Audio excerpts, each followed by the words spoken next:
未發牌，劇足本任睇。魔童話：我大把水。你哋揾夠料嘅，咪做我咯。呢一刻我係唔夠料做嘅，不過你唔好咁得戚住，我遲早揾夠料嘅。唔使等政府發牌 ，HKTV 新劇首集足本，尋晚有得睇啦。緊湊嘅劇情，零碎嘅敘事手法，你嗰支係模型槍嚟嘅，電影式嘅鏡頭運用，警匪片推理元素，睇落啊真係好吸引喎。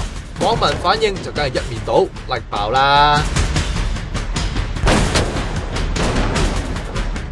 一面倒嘅仲有對主角周俊偉嘅評語，話啲配角仲搶鏡過佢啊！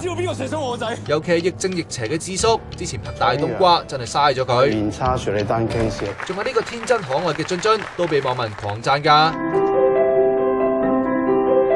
可惜套劇好多位都仲係黑掹掹。我哋唱。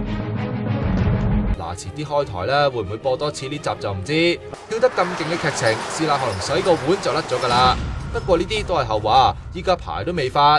其實最擔心嘅咧，唔係有冇牌照，係有咗牌照之後，當我哋上去個擂台同人哋比賽嗰陣時候，究竟我哋係咪夠唔夠打先？